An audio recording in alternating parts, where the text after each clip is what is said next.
So look, thank you everybody for joining us, and welcome to the virtual launch of the Ozscope 10-year strategy and 5-year investment plan.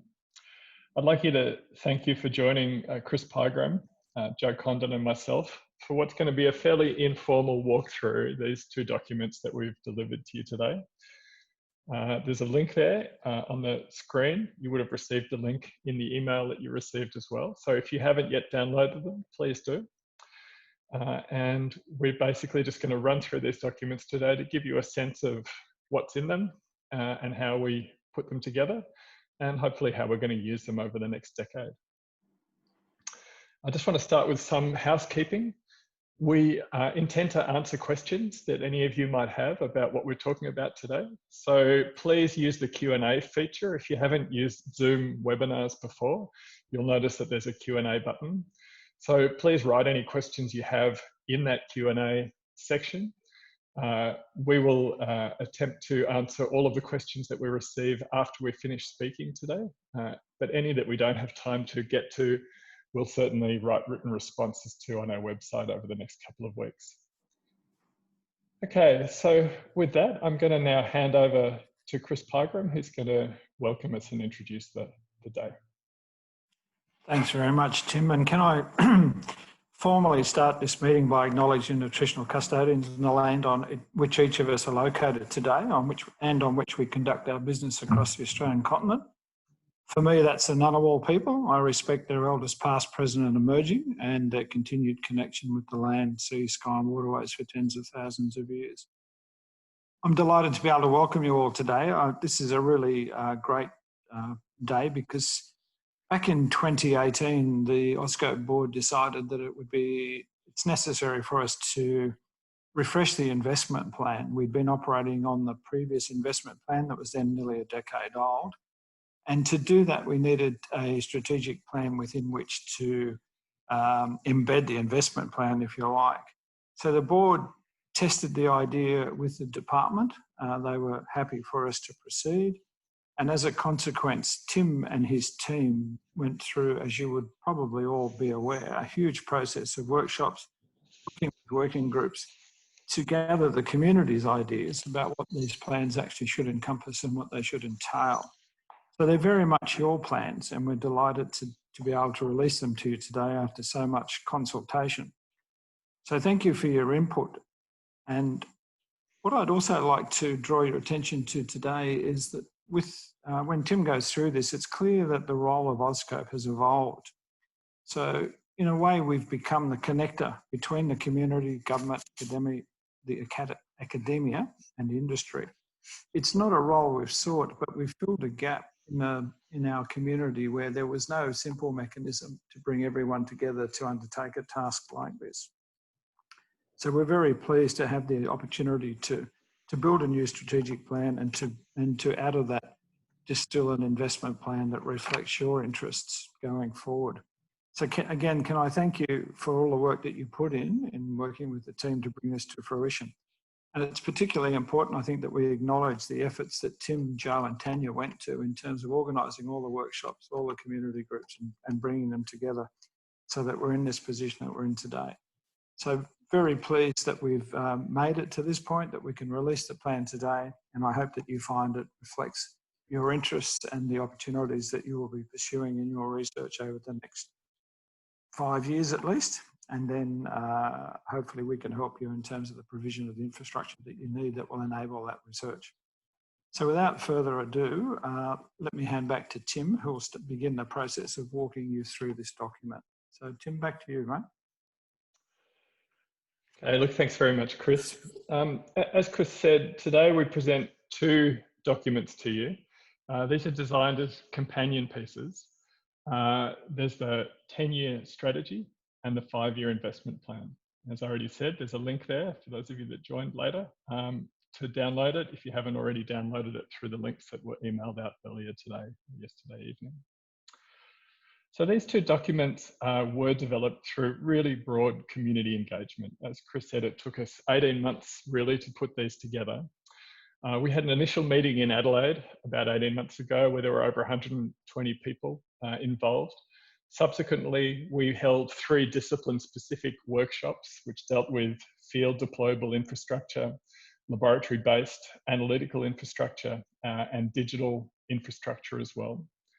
We then developed 3 working groups from those workshops, which provided a series of program submissions and justifications for the investments that were proposed. And the words that came through from that process form part of what we present to you today. But the discussions that took place in those meetings and the one-on-one discussions we had with all of you in the community over the last 18 months really form the basis of what we're putting out to the community today. So in the end, there were over 150 scientists involved in the development of the concepts behind these documents and the documents themselves. And we thank every one of you for your input. So the first of the 2 documents is the 10-year strategy.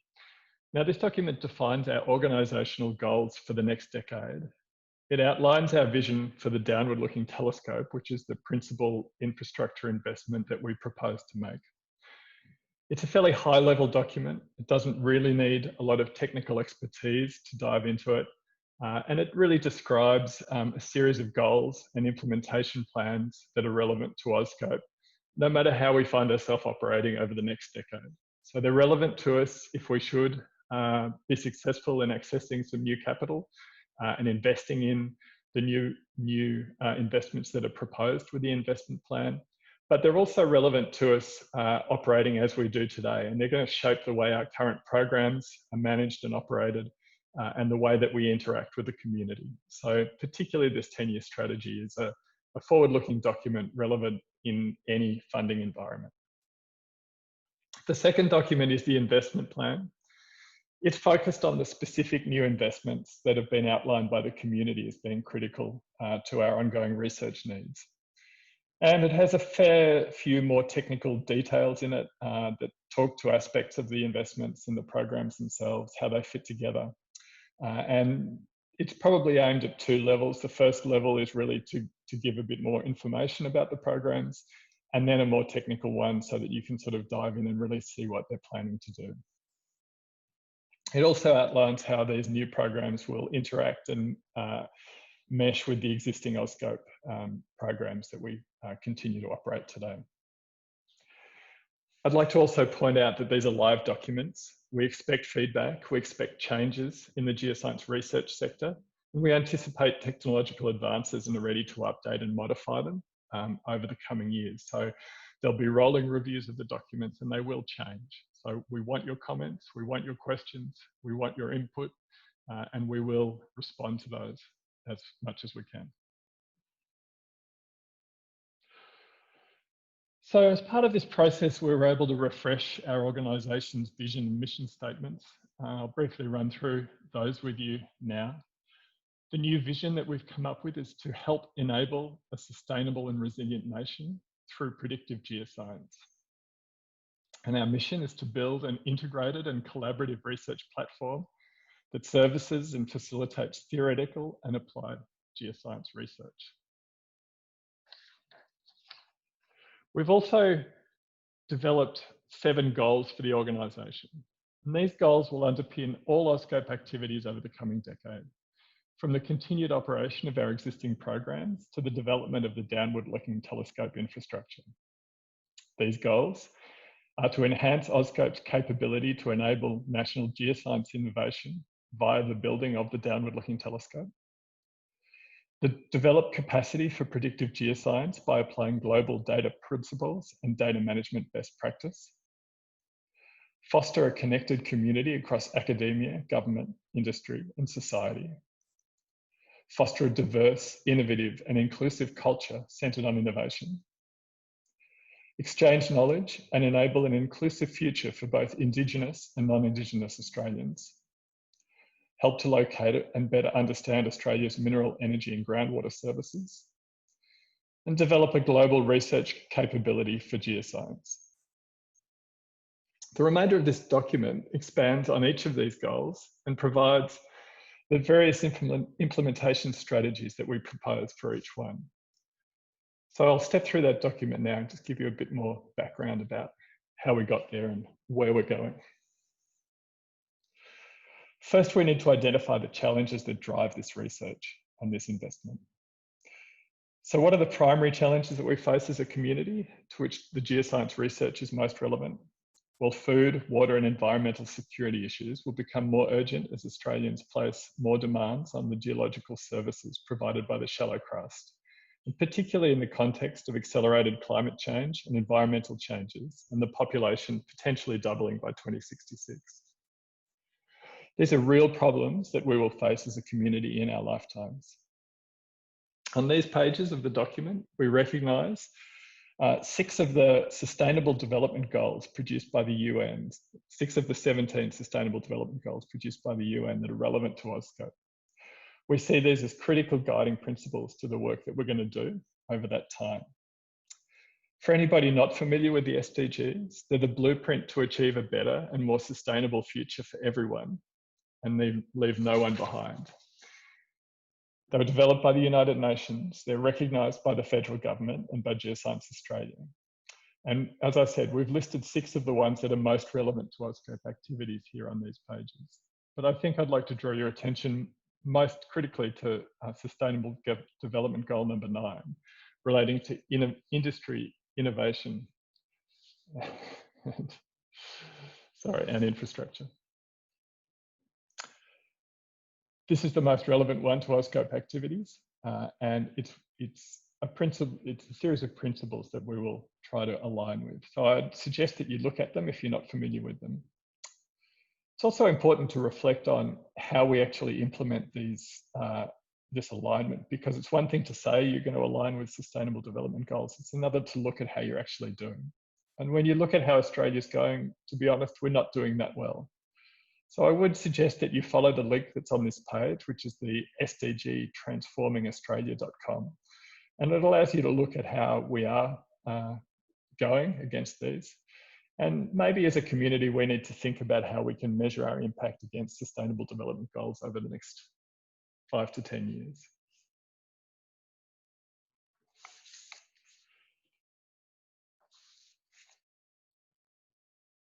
Okay. The next couple of pages of the document attempt to define AusScope's place with respect to our partners in the research and innovation value chain, including Geoscience Australia, the State and Territory Geological Survey Organisations, and CSIRO. We also recognise on these pages the context provided by other strategic documents, including the National Research Infrastructure Roadmap, the Decadal Plan for Australian Geosciences produced by the Academy of Science, the Academy of Science's Women in STEM Decadal Plan as well, and a number of other documents such as the AMIRA Uncover Roadmap, the National Resources Statement, and the Australian Civil Space Strategy. All of these documents fit with what we're proposing here and align very nicely with the work that we propose to do.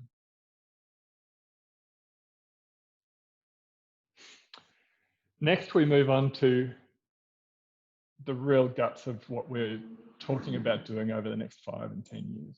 And that's the building of the DLT, or the Downward Looking Telescope. This is the primary infrastructure system that we propose. It's an integrated and augmented capability, like a telescope, that will allow researchers to see into the Earth rather than out into space, using a variety of lenses.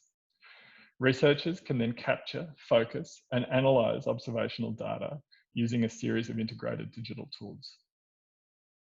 Ultimately, researchers will be able to create a digital twin of the Earth, which can be used to help understand how the Australian continent might surface our growing mineral, water, energy, and space needs in the decades ahead. The Downward Looking Telescope concept aligns with the recommendations of the Chief Scientist in the 2018 NRI Roadmap, as well as those of the Decadal Plan for Australian Geosciences. And the diagram over on the right here shows the broad concept of the DLT, with 3 lenses that have different levels of penetration and observational fidelity into the Earth, as well as a series of frameworks that allow interesting research to be done with the data produced by those lenses. The following pages of the document give a bit more detail about these lenses, and then the subsequent document more still. But I'll run through them briefly to give you a sense of what is involved.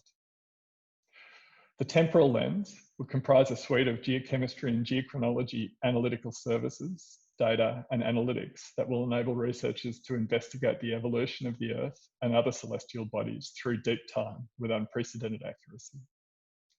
Importantly, it will enable researchers to help locate new critical mineral resources that will underpin sustainable infrastructure and innovation, provide new export opportunities, and support better climate forecasting models by providing high-resolution records of the past.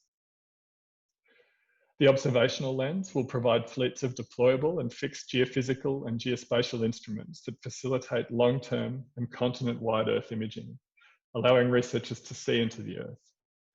These will include distributed arrays of geophysical sensors across the Australian continent that will monitor the physical properties of the Earth and changes occurring over decades ahead. This will enable researchers to better understand and even predict important natural and human-induced environmental changes and geohazards over time. The characterization lens provides infrastructure to characterize the Earth's accessible crust through analysis of sample material or via borehole-based measurements, imaging, and sampling.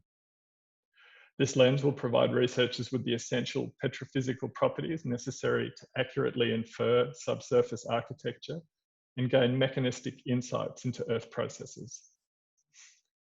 On top of these lenses sit two digital frameworks.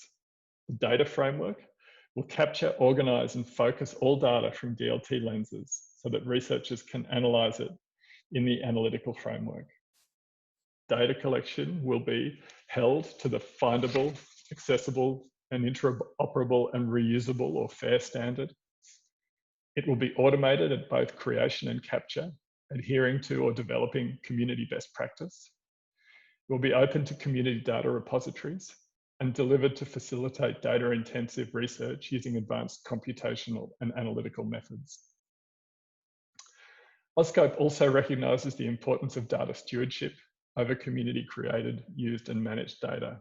As such, we'll build capacity within our geoscience community to safeguard geoscience data, develop a community of practice around that data, and support researchers in data lifecycle planning and management to ensure all new DLT data meets international standards for governance, quality, and data ethics. The DLT's analytical framework brings the Earth data to life.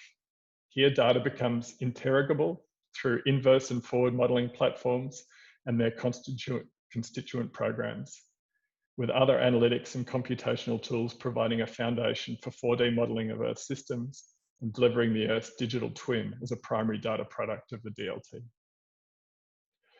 Finally, all of these technical components are wrapped in an envelope of strategy, community, culture, and collaboration. These elements drive how the DLT is designed, built, and operated, and underpin the growth of the AusScope community over the decade ahead. I'll now pass over to Jo, who's going to talk to you about the next few elements of the strategy. Thanks, Tim. And hi, everyone. It's amazing to see 92 people here today. Can't really see you, but can feel it. Thank you so much for all of your effort over the last 2 years to help pull this together. For me, it's been a real privilege to pull these ideas together, make sense of them, synthesize them as best we can for a general audience, and even throw a few of my own ideas and bit of research into the mix, particularly for these next few sections. So starting with community, our goal here is to foster a connected community across academia, government, industry, science and society. As you know, we're working across all of these areas and into the adjacent sciences nationally and internationally. As Tim mentioned earlier, or Chris, our role is evolving not just as a infrastructure provider, but as a leadership capability to help make the links, create and share new knowledge between us, and also to amplify our collective voice amongst the sciences in Australia. Given our 2018 funding security in the budget then, we've already been able to connect wider, deeper, and with a long-term mindset across the community, which is excellent. We've established a science advisory panel to the AusScope board. We have a number of pilot projects running through our Opportunity Fund, and we are participating in national initiatives like the Australian Scalable Drone Cloud with other NCRIS organisations.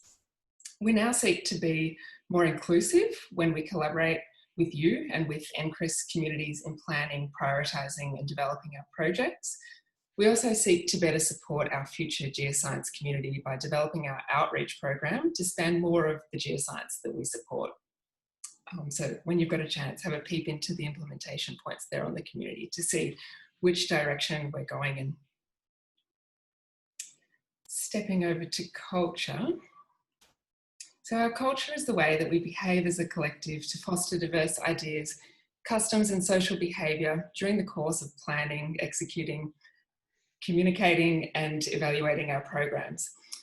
We're now focused on fostering a diverse, innovative and inclusive culture that is centred on enabling purposeful innovation, not just innovation for innovation's sake, in alignment with the global movement. We're funded to deliver on this innovation, and as Dr. Sarah Moron aptly puts it in this plan, diversity drives innovation, and we each need to actively foster inclusive science for these richer outputs that we're seeking.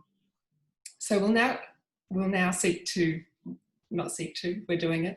We'll now incorporate diversity benchmarks into our funding agreements, foster multidisciplinary initiatives, and use human-centred design methodologies to develop our strategy, our operations, our products and our services so that they are fit for our researchers to do the research they need to do to affect society. It's exciting to imagine how much better our collective effort will be for people on the planet once we start to enact meaningful change in this space. I'll just take a moment to point you to two things. The first is the 2019 Women in STEM Decadal Plan. I'll post a link to that here shortly. That plan came out last year and it brings to the fore some of the confronting statistics for women in STEM and in earth sciences that we all need to address systemically as a starting point for that, to reach some kind of diversity in our space.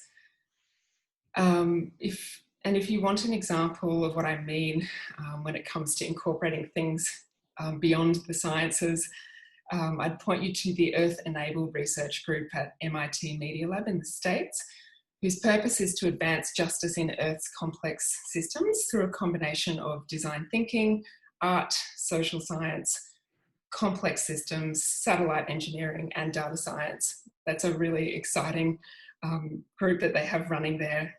And I think that we all know complex challenges that we're pointing towards at this point in history require a multidisciplinary response beyond just our sciences. So I'd love to see us as a wider community responding to the challenges of the times like the MIT group seem to be doing. Next page. So my final input here is for Indigenous collaboration. Via our partners, AusScope has been working respectfully with a number of Indigenous communities for a number of years in executing our research infrastructure programs across the continent. Now, in full support of the diversity and STEM movement and in the spirit of reconciliation, we seek to better co-design, execute and reflect on our activities with Indigenous communities, support education and employment opportunities for Indigenous people, and work to ensure that our science does not privilege any one perspective over the other. We have a lot of work to do there. I think a starting point for us is to educate ourselves and each other. Just a few weeks back, CSIRO helped to launch the Our Knowledge, Our Way guidelines. They've been prepared by the National Indigenous Science Community. It details Indigenous-led approaches to strengthening and sharing our knowledge for land and sea management. Please join us in reading those. It's a great resource and a starting point for many discussions that we'll be having with Indigenous communities, with leadership communities across Science and Technology Australia, and with each other to enact non-performative change in the coming years. I'll pop a link to that across here in the chat in a minute as well. So in summary, for each of these three goals, what does it mean for you as a developer or a user of our research infrastructure? I think in general, you can expect to hear more from us and about different things as we start to reimagine ourselves and our individual and collective agency and our programs in line with this strategy. And I really look forward to helping shape the next phase with you all. Thanks very much, Joe. So moving on to industry collaboration. As we've already mentioned, the impact and the importance of geoscience-based industries on the Australian economy cannot be underestimated. As a result, a key component of our strategy relates to the provision of research infrastructure that helps to locate and better understand Australia's mineral, energy and groundwater services. In this area, we take our lead from the Uncover Roadmap and the Decadal Plan for Australian Geoscience, as well as our ongoing collaborations with Geoscience Australia, the state and territory geoscience organisations, CSIRO, and our industry partners. We will address this need by building the downward-looking telescope and engaging with our industry partners to ensure that data delivered by it is relevant not only to academic researchers, but also to industry and government-based geoscientists. We also plan to prioritise new projects that support research relevant to the discovery of critical minerals and other strategic resources, including groundwater and sustainable energy resources. Finally, we also recognise our increasingly international focus. AUSSCOPE has a number of research infrastructure peers around the world, many of which are already aligned with our activities. For example, the European Plate Observing System, or EPOS. However, there's currently no global research infrastructure for geoscience. We believe that this represents a gap and presents an enormous opportunity to align our global communities to develop strategies to enable global instrument deployments and data management practices and standards. Here we outline our approach to supporting and, where possible, leading the development for a GRI for the geosciences. So that's the end of the first document, the strategy. And as I said, this is a standalone document that will be utilised by AUSSCOPE no matter what the next 10 years hold. The second document is the 5-year investment plan. Now, I won't go into so much detail in this document because it's just really more of an in-depth look at the downward-looking telescope. It represents the overall view of the downward-looking telescope. And as I said, it provides much more detailed discussion of each of the lenses. So here you can see the page on the temporal lens, but I would encourage you to go and have a look at this, to read through it, to dive into the different programs that are proposed and how they fit together. And we're certainly interested in your feedback on what's listed in this document. At the end of the document, there's also a series of tables which give even more detail about the specific programs themselves, and also some sort of broad estimates of costings around these programs. We also have some detailed project outlines for each of these programs that haven't been included in the documents, but if you're interested in getting a bit more information, either about the scope of work, the intended investments, or the costings, then please get in touch with us and we'd be happy to have a conversation with you about that. There's one other diagram in this document that I'd like to draw your attention to, and that's this one on page 18. And this is a diagram that outlines how all of these new proposed programs fit with the existing AUSSCOPE model, add to the capability that it already provides, add to the diversity of the data sets that we will be able to deliver when we build the DLT, and adds to the impact that the AUSSCOPE program will have for geoscience in Australia. So that brings us to the end of what we wanted to talk to you about today. I'd like to reiterate that these are live documents, and we're really happy to receive feedback and suggestions at any time. If you think there's a gap, let us know. We'd really love to hear any feedback that you have about the documents as they stand today. We'll also reiterate that we'll be reaching out to everyone regarding our goals and implementation points from time to time. We'll seek voluntary participation consistent with our commitment to fostering diversity and inclusivity in the ongoing research infrastructure development process. So I'd really like to thank you all very much again for joining us today. I'd like to thank you all very much again for the input that you've all had into the development of these documents, and would very gratefully receive any questions that you might have for us in the chat box. And maybe while Joe's just having a look through that, I'll just see if Chris wants to have anything to say to close as well. Thank you, Tim. No, thank you very much to both of you for, I think, a great overview, and I encourage everyone, as you have, to have a look at the documents and to provide feedback. As Tim has said, they're living documents. But again, these are your documents. They're not something that AusScope has developed without your input. So there's a great opportunity here for you to influence the way we present the investment plan and the information that you would like to see. But again, thank you for participating today, and we hope you find it interesting. And it doesn't look like we're being inundated with questions. Is that right, Joe? So everybody has a... So here comes something. So again, there is. Oh, just a thank you for playing. So what have we got? We have no questions, just a thank you from Juan. Alfonso, thank you. All right, well, look. Karina and Alex and Sandra. We can All take right, well, look, if there are, okay, what are the next steps? I can see that one. Excellent. Yeah, look, thanks very much for the question, Juan Alfonso. The next steps are for us to use these documents for two particular things. The first is to reshape the way AusScope operates day to day. That's critical. But the second is to use the investments, particularly around the downward-looking telescope that are outlined here, to influence the next NCRIS investment planning process, which is really just kicking off at the moment. So there's a new NCRIS road mapping process being undertaken, and that will take place over the next 12 months. We will use the investment plan that we present here to help to influence decisions that are made around that road mapping process. And we'll be calling on all of you in the community to help support this proposal for new research infrastructure investment for the geosciences.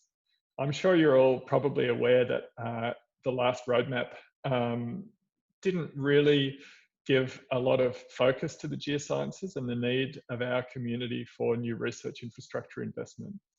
So we'll seek to use these documents to make a strong case for that new investment.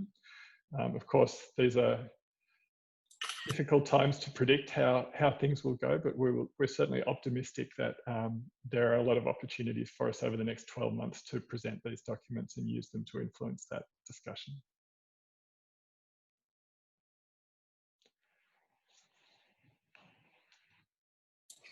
We've got a couple more questions coming through. Can you see them, Tim? Probably. I can if I click over here. Yep. Oh, we do too. Wow. Yeah. Okay. I think the next one in line comes from Janica, actually, from over in the chat. Can you please discuss financial outlook for the next 5 to 10 years? You might have just come on. Okay, so I guess I touched on that. Look, AusScope has a program funding in place until 2023. A considerable portion of that is allocated to existing operational requirements for our existing programs. But the board has decided to keep a portion of that aside each year to try to develop some new pilot projects. So people who are submitting, so we'll put out a call every year for proposals to that opportunity fund. People who are submitting proposals to that, we would stress that you should read these documents before you do and make sure that whatever you propose aligns with the strategy and investment plan presented here. And so we do hope to be able to develop a number of new pilots over the next few years that potentially will develop into longer-lived AusScope programs over the next decade. In terms of the future funding, the NCRIS program does have 10 years of funding. Only the first 5 years have been allocated. So that's what this road mapping process that I talked about briefly before is trying to define what the needs are for the next 5 years of new capital investment through that program. Obviously, with COVID, we really don't know what the future is going to look like in this space, but we're really optimistic because national research infrastructure investment is actually a great way to do stimulus spending. And we think there are enormous opportunities to provide huge leverage on funding that's provided through the NCRIS program and real benefits to Australian society. So whilst it'll be a difficult environment, we do have great optimism. Chris, feel free to jump in if you want to add anything onto any of this as well.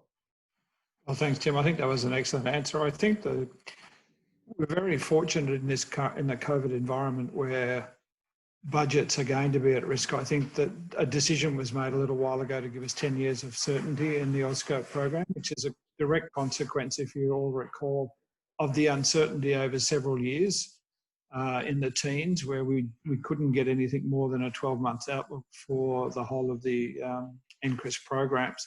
So the decision that was made a couple of years ago to give us 10 years of certainty, I think will stand us in good stead over the next few years. It doesn't guarantee that we'll continue to have that funding, but it makes it harder to remove it. So I think in a lot of ways, we're actually well placed. And the big challenge for us is to actually influence the next set of decisions around the next investment regime to make sure that we do get increase in the capital allocation so that we can actually help you get some more kit to do what you need to do. So Joe, there's another question here, I think that's partly answered from Graham. Did you want to talk to the one, from Nick around the federal, state petroleum and minerals programs, Tim? Yeah, absolutely. Thanks very much for that one, Nick. Yeah, look, we already have strong engagement into both the state and federal, particularly the minerals programs. I guess we haven't had as strong an engagement into the petroleum space, maybe as we would like. We have active AUSCOPE programs at all of the state geological surveys around the HighLogger instruments and the National Virtual Core Library. We'll certainly be looking to build those, and we'll certainly be engaging very strongly with particularly the state geological survey organisations to find out what their research infrastructure gaps are that AUSCOPE can help play a role in. We've had a long engagement in this space, particularly around data delivery and providing interoperability across the different data delivery systems that the states have. This is a changing need. Geoscience Australia are now providing, fantastic data delivery tools through their Exploring for the Future program. So we know that this space is changing, and we think that's a great opportunity for AUSCOPE to maybe pick up some of the other areas relating to the state and federal geological surveys, where there are needs that aren't currently funded through some of that ongoing funding through GA or through the state surveys.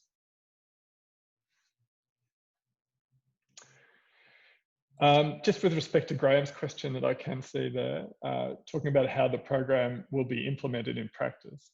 So we'll be putting this investment plan to the Commonwealth. We'll be using it to influence the next roadmap. And, we are optimistic that we'll be successful in getting new capital.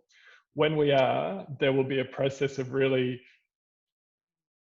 defining exactly how these different programs will be implemented, where and what level of investment we will make in those. So that will be another round of deep community engagement, but very much defined by the structure of this investment plan and this strategy.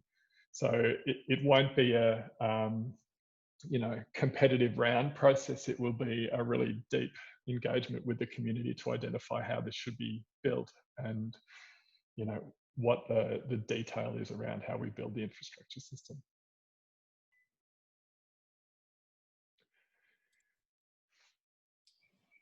Okay, thank you, Leanne, for your comment there. John Huntington.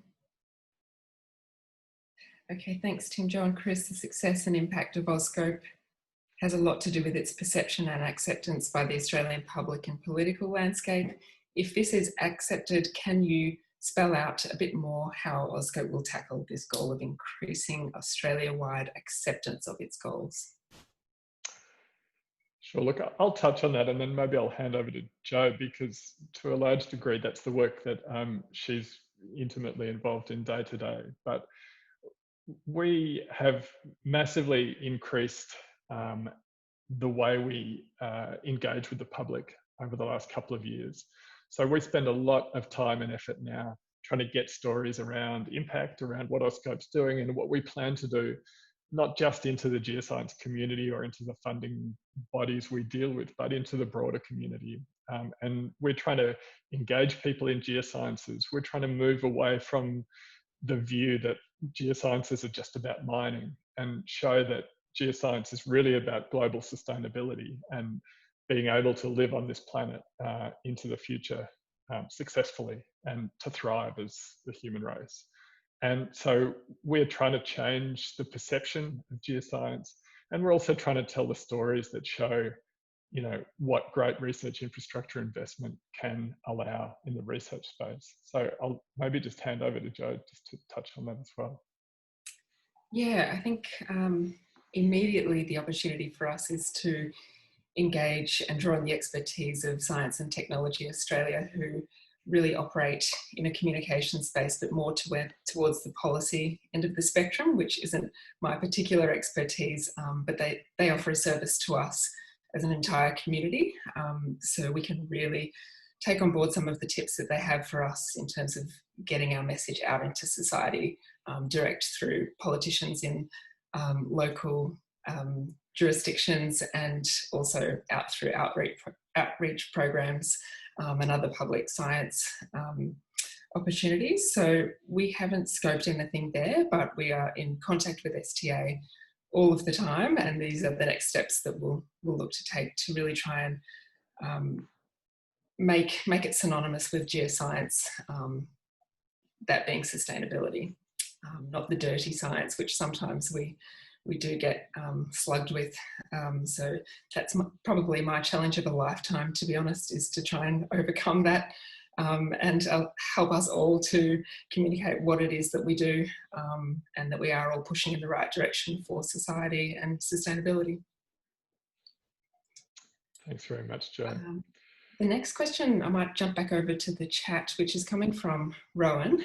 Hi, Jo. Unsurprisingly, I'd love to hear more about outreach. We geoscientists do far too little outreach, and it diminishes our impact and influence as a field. But to do it well, we have to be organised. What's AuScope's plan to help us amplify our work as a collective? That's a great question. And to be honest, we haven't come too far other than to just get these plans out the door right now and make sure they have the right ingredients in them for us to follow up on the things we say we're going to be doing. But in my mind, when it comes to outreach, I feel as though we have great potential, as you say, even with respect to other nations who are doing a lot more outreach than what we are collectively here in Australia.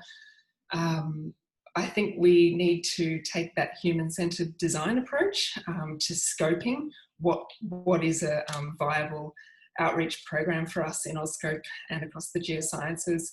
So that being sort of twofold for me to dip out to people like you, Rowan, in fact, everybody, anyone who has some ideas about outreach in the community. I know everyone does and is really passionate about that.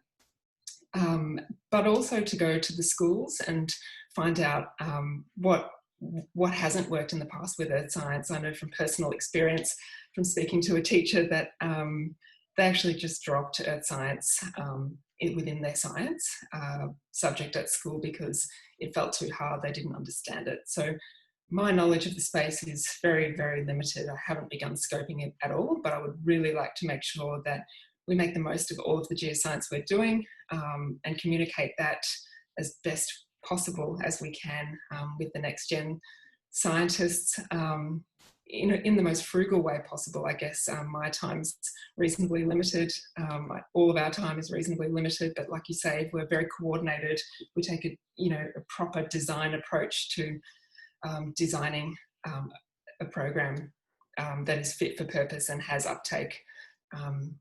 I think we'll be doing a good thing. So I'm really excited to take that process with everyone, using maybe like the IDEO approach to design thinking. We can run a project and really scope it out together.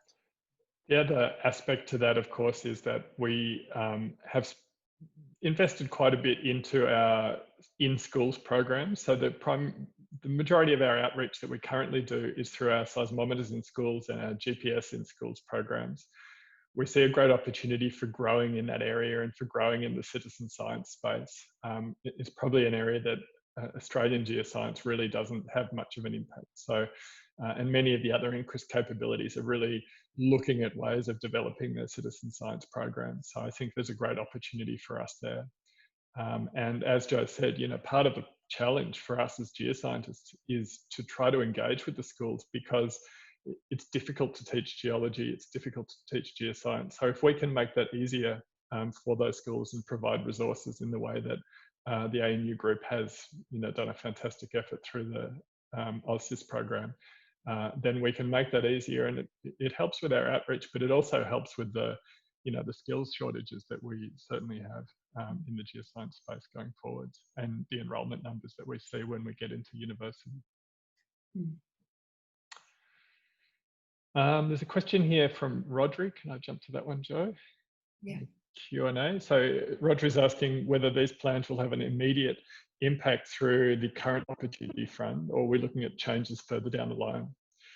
The answer to that, Rodri, is that the current opportunity fund round, as you're aware, closed some time ago. Those are currently in review, and we will be providing a response to that round very shortly.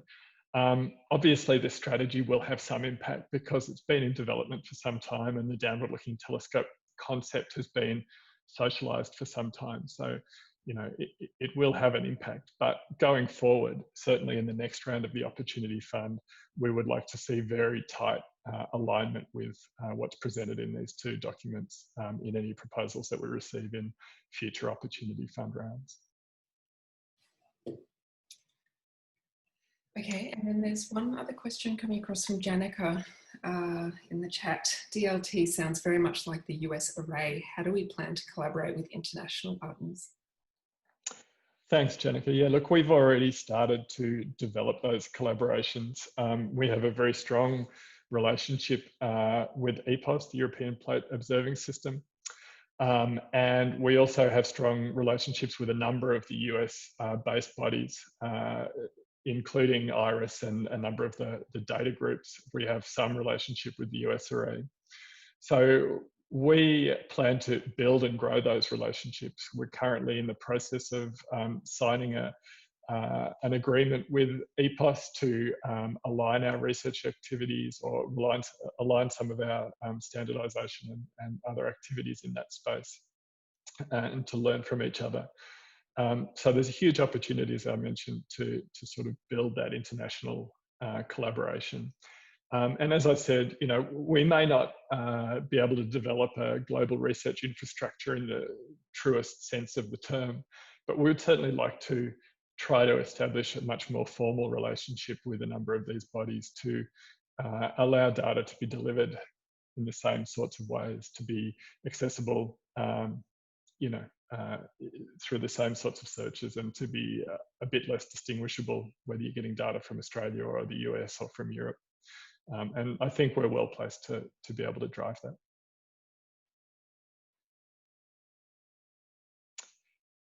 So it doesn't look like there's any more questions here, Joe. Is the chat empty too? I can't actually see the chat. I think that's everything, yeah. All right. Well, look, thank you so much, everybody, for joining us. As we said, if you do have any more questions or thoughts that come to you over the next little bit, then please give us a call or shoot us through an email, and we'll absolutely respond to you. And we'll also put any responses that we want to publish up on the website as well. So thank you for joining us today, and we look forward to working with you over the next 10 years to build this thing.